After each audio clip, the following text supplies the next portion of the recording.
contre la PIA. Donc voilà, en fait, je suis parti d'un constat. En fait, Fitouns, je me présente, je présente une structure d'enseignement, Mixed Learning, qui est là depuis 8 ans déjà. On a travaillé dans le cadre de plusieurs programmes d'accompagnement.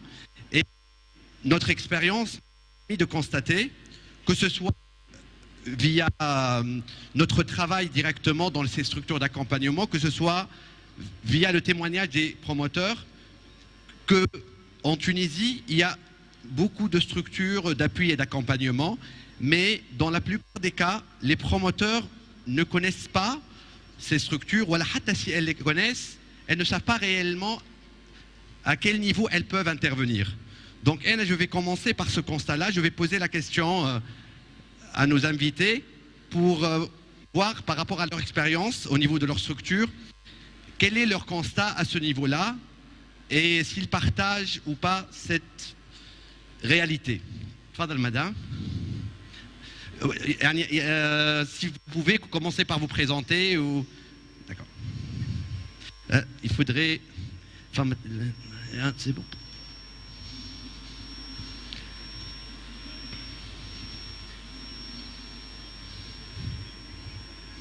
Comme un problème de micro, je crois. Ah, Fadal. Comme un problème. Tout. Il faut rapprocher un maximum. Oui, voilà. Ça va, c'est bon.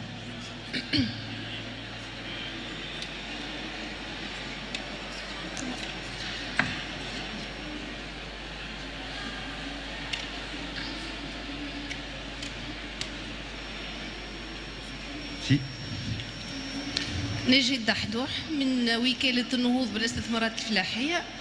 Donc je suis responsable des pépinières d'entreprises agricoles et coordinatrice de la composante 2 d'un programme qui concerne l'accompagnement des agriculteurs et des investisseurs, des investisseurs agricoles.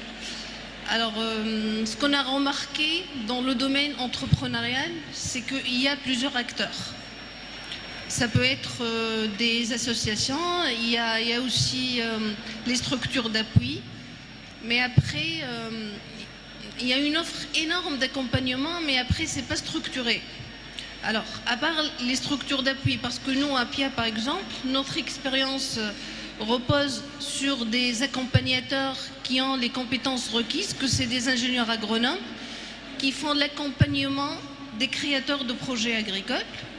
Mais en même temps, sur le terrain, ce qu'on voit, et c'est vrai, il y a d'autres acteurs des associations qui parlent de l'accompagnement, mais à mon avis, ça doit être quand même, il faut des experts dans la matière, pas n'importe qui peut faire l'accompagnement. Et ils se prononcent comme ça sur le métier, mais je pense que quand même c'est grave. Mais en tout cas, c'est une réalité. Ouais. D'accord. Qu'en pensez-vous, Madame Donia? Donc, bonjour tout le monde. Je me présente tout d'abord. Je suis Donia Balketi. Je suis cadre à l'Agence de promotion de l'industrie et de l'innovation. Et spécifiquement, je travaille dans une pépinière d'entreprise qui accompagne les projets depuis pratiquement 2007. Donc, par rapport à votre constatation justement sur la multiplicité des acteurs de l'écosystème entrepreneurial aujourd'hui en Tunisie, évidemment, je le confirme, اليوم عندنا plusieurs acteurs. D'accord. Donc, certainement, les acteurs publics ont commencé déjà depuis des dizaines d'années à encadrer, à présenter des offres d'accompagnement au profit des investisseurs, voilà, des entrepreneurs. Voilà, l'API, elle est là. Mais et surtout après la révolution, donc, les programmes des organisations internationales, et M. Anis peut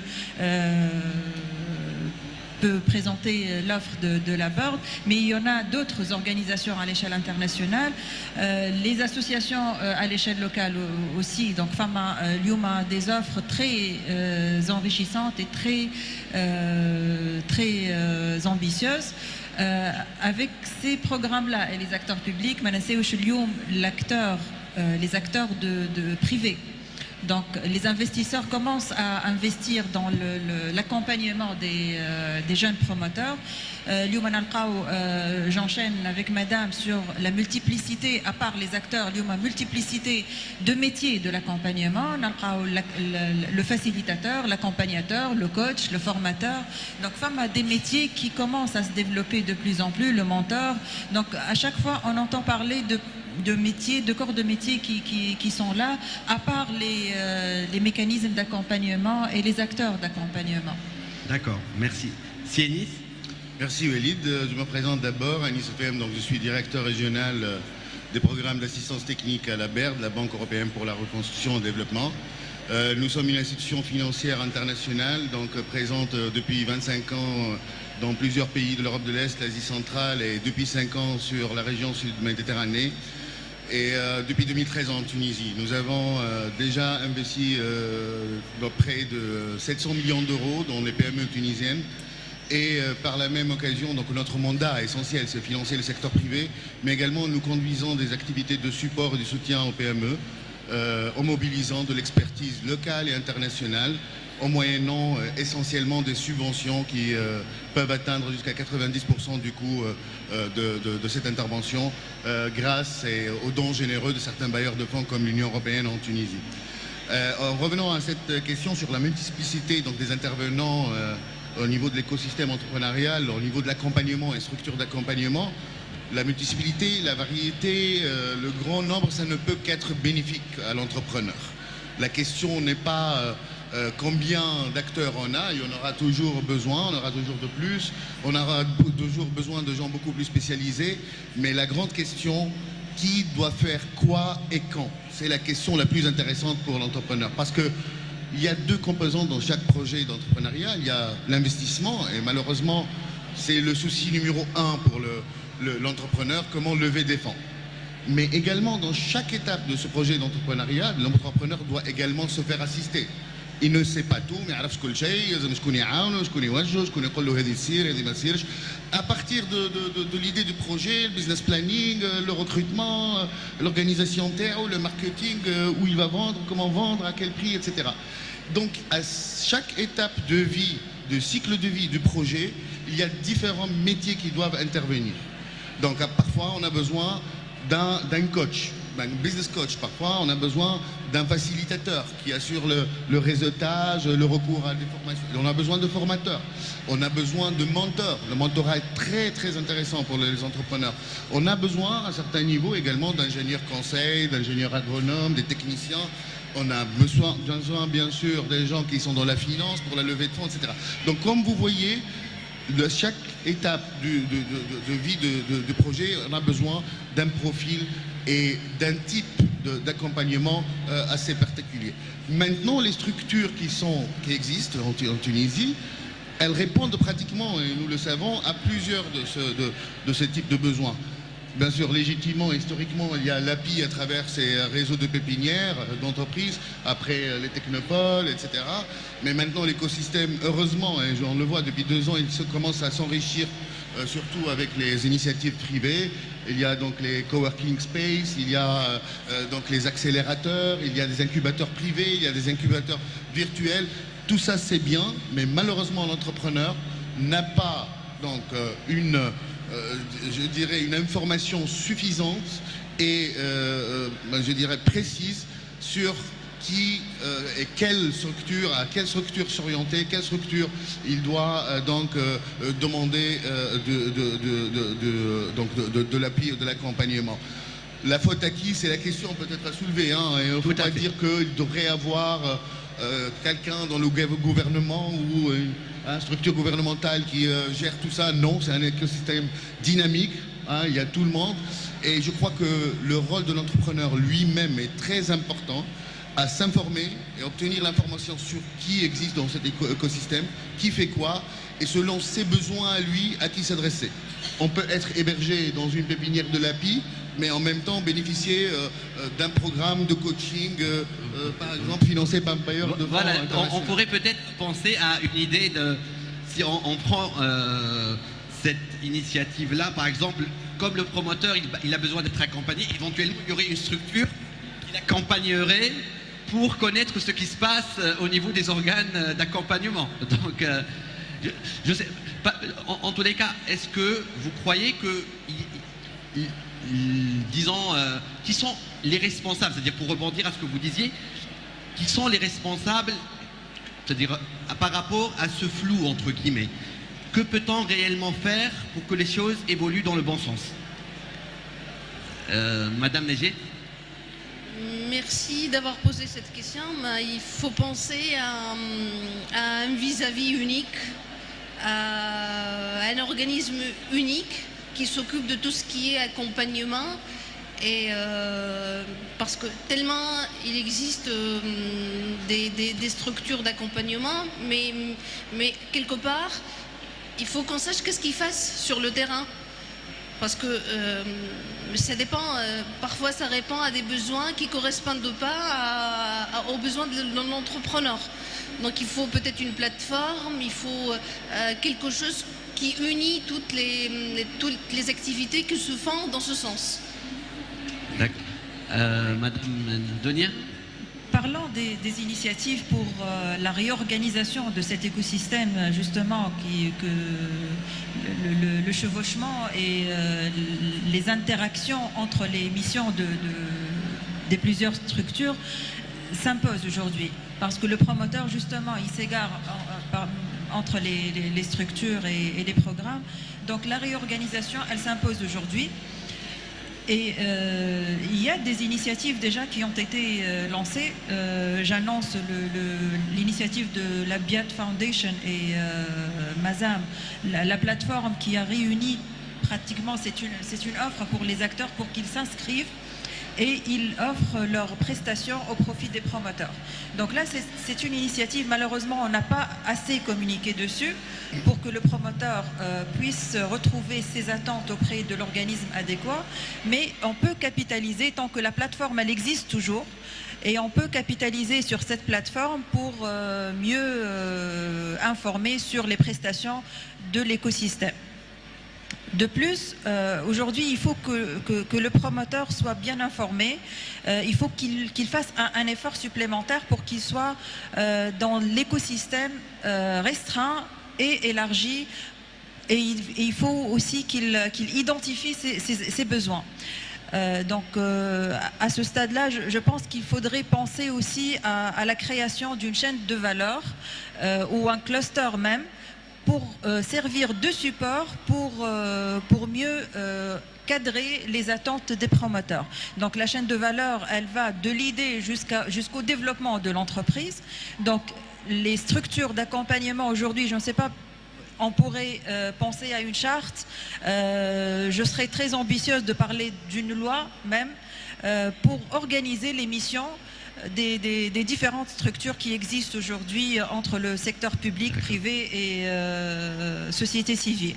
Donc les structures devraient se spécialiser dans des métiers et pour offrir des prestations spécifiques à chaque besoin de l'idée, passant par la modélisation du projet, le financement et le développement de l'entreprise. Merci Madame Donia. Là, tout de même, on parle il y a les structures publiques, les structures privées. Donc, à mon sens, en tous les cas, je ne sais pas, vous avez mis le point sur ce point-là en disant qu'il y a a priori une responsabilité des pouvoirs publics à ce niveau. Mais voilà, par rapport aux structures privées, je ne crois pas que les pouvoirs publics ont nécessairement un rôle à jouer d'une manière directe. Qu'en pensez-vous, Sianis? Oui, tout à fait. Bon, quoique l'idée d'avoir un interlocuteur unique est séduisante, et quoique également... Non, ça marche pas là? Là, ça marche, c'est mieux comme ça? Donc je disais, quoique l'idée d'avoir un un organisme particulier, unique, auquel donc l'entrepreneur s'adresse est assez séduisante, mais derrière également, il y a toutes les complexités bureaucratiques et administratives qui pourraient en découdre. Également, le fait d'avoir un écosystème assez réglementé, bien défini, structuré, peut donc sembler aussi belle également, mais moi je crois que réellement tout l'écosystème doit avoir une émulsion d'une dynamique volontariste des différents intervenants. Donc que ce soit les intervenants publics ou privés, chacun doit choisir un positionnement par rapport à l'ensemble de la chaîne de valeur, comme disait Madame, là où ils sentent qu'il y a réellement le bon impact, vu la spécialisation qu'il a, vu les ressources humaines qu'il a, vu les financements dont il dispose. Et donc le meilleur serait que nous, en un premier temps, en tant que responsable de structure d'appui qui gérant des programmes, nous devons parler entre nous en un premier temps et mettre en place les mécanismes, même officieux. Hein, je ne parle pas de trucs vraiment très organisés et structurés, d'une manière même donc officieuse, de nous assurer que les intervenants au niveau de nos structures, donc les accompagnateurs, les consultants pour nous, etc., aient une idée, une image globale de l'écosystème, et que lorsqu'ils ont entre leurs mains le dossier d'un entrepreneur qui les accompagne, ils savent où l'orienter. Donc moi je crois beaucoup plus réellement en une démarche volontariste entre les différents intervenants. Et ici, voilà, réellement, nous sommes dans l'ère du digital. Donc encore une fois, je salue donc l'initiative qui a été initiée par la Fondation BIAT. C'est un début, hein, il faut sur lequel capitaliser. Ça ne doit pas être le seul donc, sur la place, mais l'important c'est que l'entrepreneur lui-même soit conscient de cette multiplicité et qu'il doit lui-même aller chercher donc, les différents intervenants. Après, c'est à nous réellement, les structures d'appui, les accompagnateurs, les consultants même, eux-mêmes, hein, les consultants et les accompagnateurs, c'est un exercice d'éducation personnelle que de savoir sur la place qui fait quoi. Et entre nous maintenant, la formation, elle est disponible. Vous allez passer 10 minutes sur Internet, vous savez que la BERT fait ceci, cela, que l'API fait ceci et cela. Et donc, les accompagnateurs professionnels, coachs, consultants, mentors, eux-mêmes doivent être à la page avec notre appui. L'appui des bailleurs de fonds également, c'est pour ça qu'il y a toujours une action de formation, d'accompagnement des accompagnateurs, formation des formateurs, formation des consultants, non seulement sur les compétences donc techniques mais, et soft skills, mais également sur la connaissance de l'écosystème et la culture du tissu tunisien en termes d'entrepreneuriat et de PME. Donc je vous remercie, Sianis. Donc si je peux résumer un petit peu. En fait, si on veut répondre à notre problématique, à savoir le rôle et le positionnement des programmes et organismes d'appui, pour moi, ce que j'ai entendu par rapport à ce que vous avez proposé, c'est d'une part, voilà, encourager toutes les initiatives qui cherchent à faire un mapping du système tel qu'il se présente aujourd'hui, de pousser dans la logique d'un travail qui se ferait entre les acteurs eux-mêmes, entre les acteurs de l'écosystème, pour que chacun essaie de se positionner clairement et bien sûr travailler sur les autres maillons de la chaîne, à savoir les promoteurs avant tout, bien sûr, parce que, comme vous le dites, le plus important aussi, c'est que le promoteur soit conscient et aille chercher l'information, et aussi les accompagnateurs, les formateurs et tous les autres intervenants. Donc voilà, on a été un petit peu limité dans le temps compte tenu du retard qui a été accumulé, donc je vais vous donner la parole pour faire, disons, une petite conclusion par rapport. En tout cas, ça marche pas, je pense. Ben, ça marche. Ça marche. D'accord. En tout cas, je reviens aussi à notre expérience parce que c'est un partenariat public-privé qu'on a fait au niveau de la PIA, en faisant appel à des ingénieurs qui ont de l'expérience. Et dans la PIA, elle a conçu un programme de formation pour eux, pour accompagner les créateurs de projets, les porteurs d'idées de projets agricoles. Donc, quand un agriculteur ou un porteur d'idées vient à la PIA, on leur dit voilà, il y a un réseau d'à peu près à ce jour, on a 115 accompagnateurs spécialisés en création et gestion des exploitations agricoles. Donc, ils n'ont pas que le volet création, mais ils ont aussi la gestion des exploitations. Parce que c'est important, il ne faut pas rester sur le terme accompagnement, parce que lui seul, il lui faut d'autres expertises. C'est comme le conseil technique, par exemple. Et nous, au niveau de la PIA, on est en train de travailler sur ce volet. Et on a mis le paquet et on compte renforcer encore et encore le dispositif. Mais en tout cas, on sait qu'il faut des gens spécialistes. Il ne faut pas n'importe qui sur le terrain. D'accord, le promoteur, il peut faire d'autres formations dans d'autres organismes. Mais on reste quand même sur la spécialité qui est l'agronomie. Merci, voilà. Merci beaucoup, Madame Neige. Madame Donia. Pour qu'on soit concret. Donc j'ai deux petites recommandations. La première, c'est que vous parlez d'une plateforme ou d'un mapping qui devrait être établi pour que les acteurs de l'écosystème soient plus visibles en termes de mission et de positionnement. La petite recommandation que j'ai, c'est que le mapping, pour que ça soit concret et réalisable, ça commence à l'échelle locale. Donc chaque région et chaque localité devrait réunir, au moins on commence par les gouvernorats, on commence par les régions de l'intérieur, parce que l'ancrage de développement économique, c'est un choix stratégique pour notre pays. Donc ça serait plus facile que les structures se connaissent au niveau local et au niveau régional, et une initiative qui devrait se lancer dans chaque région pour que les acteurs se connaissent déjà et créer cette chaîne de valeur pour savoir qui fait quoi et quand. La deuxième recommandation, c'est que lorsque ces acteurs se réunissent et lorsque les missions seraient présentées, il faudrait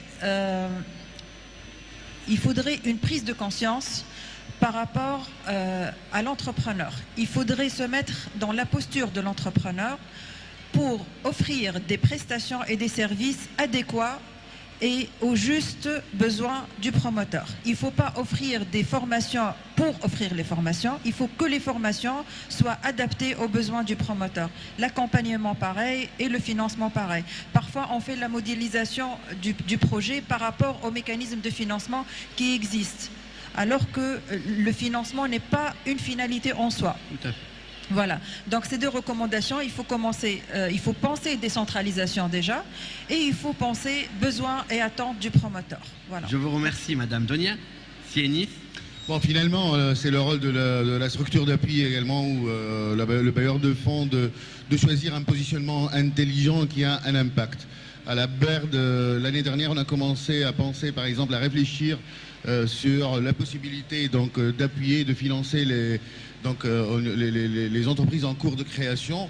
Et le constat immédiat, non, nous n'avons pas besoin d'un nouvel acteur, nous devons être additionnels et pas concurrencer ou encore un autre acteur sur le terrain. Donc notre positionnement a été que nous allons intervenir pour les startups post-accélération et post-création, où il y a un petit désert entre nous, hein. Donc tout le monde s'occupe des entreprises entre 0 et 2 ans, mais les années critiques 3, 4, 5, les entrepreneurs se trouvent un peu perdus, et c'est là où ils ont besoin d'accompagnement qui coûte cher.